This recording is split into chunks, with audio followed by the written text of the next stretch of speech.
Hello students, this is Madan Swami. आज अपने DDA course के बारे में बात कर रहे हैं, जो एज ए कोर्स के रूप में हम प्रोवाइड करवा रहे हैं।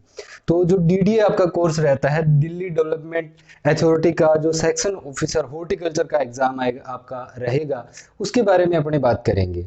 तो डीडीए के अंदर क्या आता है और हम कौन कौन सा टॉपिक कवर करेंगे, बहुत सारी इंक्वायरी के बाद में मैं आपको एक वीडियो के रूप में सारी जानकारी है वो आपको बता रहा हूँ।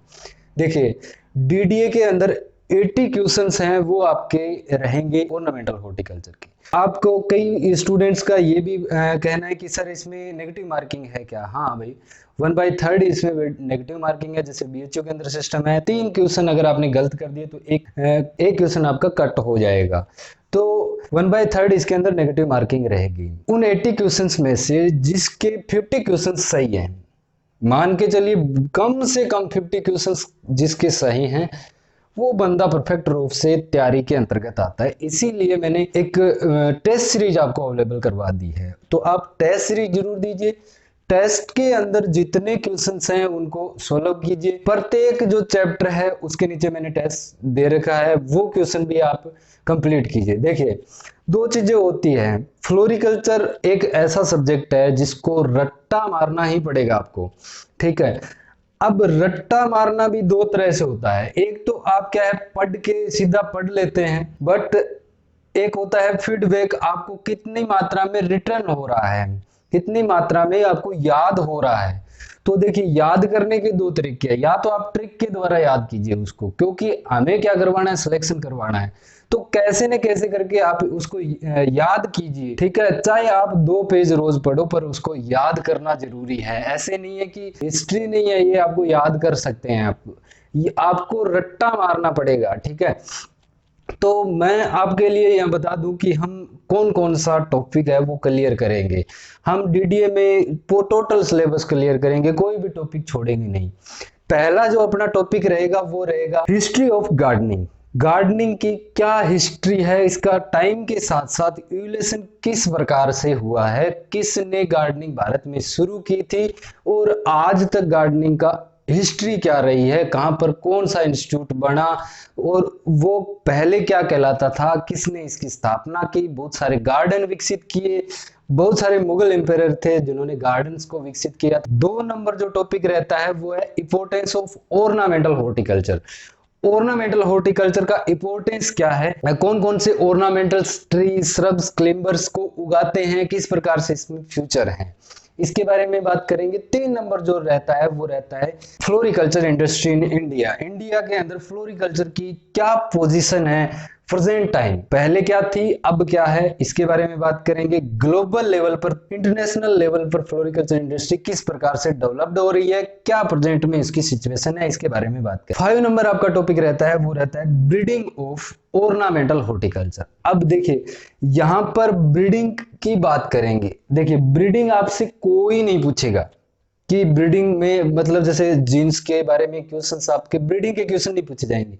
आपसे पूछा जाएगा कौन से फ्लावर की वैरायटी किसके द्वारा, म्यूटेशन के द्वारा, या कौन सी डिप्लॉइड है, ट्रिप्लॉइड है, टेट्राप्लॉइड है, ऑक्टाप्लॉइड है, हेक्साप्लॉइड है, ये ऐसे क्वेश्चंस पूछे जाएंगे। तो ये जो टॉपिक है वो मैं वेराइटीज के रूप में करवाऊंगा। कट फ्लोर क्रॉप्स, जितने भी फ्लोर्स हैं जिनका उपयोग कट फ्लोर के रूप में किया, कट ग्रीन्स। अब कुछ एक चीजें होती है, कुछ एक प्लांट्स होते हैं जिनके फ्लावर यूज किए जाते हैं ऑर्नामेंटल के रूप में, और कुछ एक जो प्लांट्स होते हैं उनका क्या किया जाता है, फोलिएज को यूज किया जाता है। तो जो भी प्लांट्स का फोलिएज यूज किया जाता है उन्हें कट ग्रीन्स कहते हैं। कट ग्रीन वाला टॉपिक भी अपने अच्छे तरीके से प्रिपेयर करेंगे। ड्राइड ऑर्नामेंटल्स, यानी जो जितने भी फ्लोर्स हैं वो क्या होते हैं, उनकी वेस्ट लाइफ बहुत ही कम होती है, यानी जीने की क्षमता है, या सेल्फ लाइफ बोल दीजिए, बहुत ही कम होती है। तो उनको ड्राई कर दिया जाता है। उसी पोजीशन में जिस तरह से फ्लोर है वो उसने ब्लूम लिया है,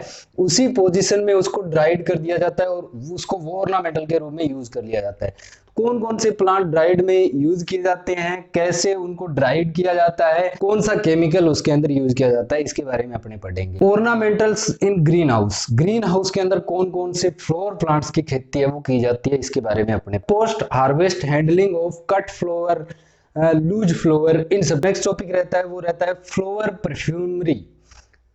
कौन से फ्लावर से परफ्यूम कैसे निकाला जाता है, एक्सट्रैक्शन उसका या ट्राइटेशन उसका मीडियम कौन सा रखा जाता है, कौन सा केमिकल उसके अंदर यूज किया जाता है, कौन सा सॉल्वेंट अपने यूज करते हैं ताकि उससे क्या निकल जाए, ऑयल निकल जाए। बाद में हम पढ़ेंगे बोनसाई। बोनसाई क्या होती है, कितने प्रकार की होती है, कौन सा इनके अंदर कंटेनर यूज किया जाता है, क्या इसमें मीडियम होता है, कितनी इसकी उम्र होती है, कितने इसके प्रकार होते हैं, सब कुछ पढ़ेंगे अपने।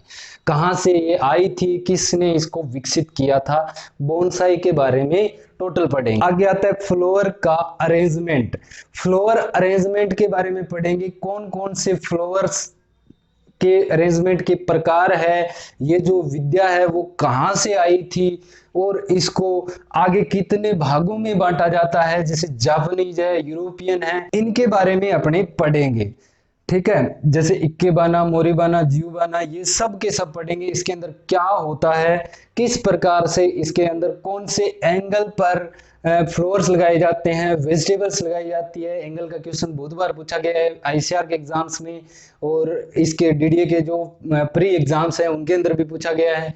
कौन कौन सी इनके अंदर लाइंस यूज की जाती है। ठीक है, तो ये सारा का सारा अपने पढ़ेंगे फ्लोर अरेंजमेंट के अंदर। ऑर्नामेंटल क्रॉप्स के कल्टीवर्स जो कि इंडिया के अंदर डेवलप्ड किए गए हैं और इंटरनेशनल लेवल पर भी काम कर रहे हैं। तो जितनी भी वैरायटीज हैं फ्लोर क्रॉप्स की वो अपने यहाँ पर कवर करेंगे।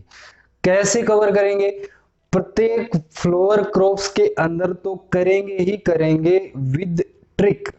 विद क्या करेंगे, ट्रिक। उसके साथ साथ हम एक अलग से पोर्शन में क्या करेंगे, वैरायटीज के बारे में अध्ययन करेंगे। ठीक है, जिसके अंदर हम लगभग 5-7 वीडियोस लेकर आएंगे जिसमें आपको टोटली रूप से वैरायटीज हैं वो याद करवा देंगे। देखिए, point to be noted, varieties के कम से कम 7 क्वेश्चंस आने हैं। 100% आपको कम से कम 7 से 10 क्वेश्चन आपको मिलेंगे वैरायटीज बेस्ड।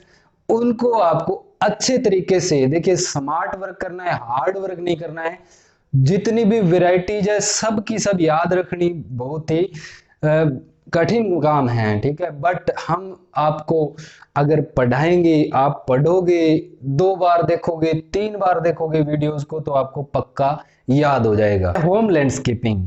होम के अंदर लैंडस्केपिंग किस प्रकार से की जाती है, जो आपने आजकल देखा होगा, जैसे रूफ गार्डन हो गया, इंडोर गार्डन हो गया, ये सब बनाए जाते हैं। होम गार्डन्स के बारे में पढ़ेंगे। नेक्स्ट जो आपका टॉपिक रहता है वो होता है इंडोर गार्डनिंग। कैसे किया जाता है, कितना तापमान होता है, कितना रिलेटिव ह्यूमिडिटी रखनी होती है, कब रिपोर्टिंग किया जाता है, कौन सा फ्लोर है इंडोर गार्डनिंग के अंदर, वो हम लगाएंगे। लैंडस्केप प्लांट्स के बारे में पढ़ेंगे, लैंडस्केप ट्रीज के बारे में, लैंडस्केप क्लिम्बर्स के बारे में, लैंडस्केप श्रब्स के बारे में अपने पढ़ेंगे। ये जो टॉपिक्स हैं बहुत ही इंपॉर्टेंट है। आपको कम से कम ट्रीज, श्रब्स, क्लिम्बर्स ये आपको रटा दिए जाएंगे और आप में सेल्फ कॉन्फिडेंस है वो विकसित कर दिया जाएगा। जैसे एनुअल्स अलग होते हैं, रेनी अलग होते हैं, ठीक है, विंटर में लगाए जाने वाले अलग होते हैं, शेडी एनुअल्स होते हैं वो अलग होते हैं। ये सब को आपको रट्टा मार के आप पढ़ के याद नहीं कर सकते इनको, क्योंकि जो पहली बार फ्लोरिकल्चर पढ़ रहा है, जिसका हिस्ट्री फ्लोरिकल्चर से कोई रिलेशन नहीं रहा है, उसको भी मैं गारंटी लेकर इसको तैयार करवा दूंगा। आगे वाला जो आपका टॉपिक रहता है वो होता है ऑर्नामेंटल्स, बल्बस प्लांट्स। जितने भी बल्बस प्लांट्स होते हैं उनके बारे में अपने पढ़ेंगे। नेक्स्ट जो रहता है वो रहता है लॉन मैनेजमेंट। लॉन का किस प्रकार से मैनेजमेंट करते हैं, कैसे लगाते हैं इसको, कितनी सीड रेट रखते हैं, कौन सा इसमें रोग आ जाता है, किसके कारण आता है, और इसके न्यूट्रिशनल डेफिशिएंसी के कारण क्या क्या इसके अंदर हो जाता है, कब अपने को इरिगेशन करना चाहिए, किस मेथड से इसकी प्लांटेशन करनी चाहिए लॉन की, इसके बारे में अपने पढ़ेंगे। फिर अपने बात करेंगे वाटर गार्डन्स के बारे में। वाटर के अंदर भी गार्डन्स बहुत सारे विकसित किए गए हैं, उनके बारे में अपने पढ़ेंगे। एक भी टॉपिक छोड़ेंगे नहीं हम। उसके बाद में हम बात करेंगे मेडिसिनल प्लांट्स की।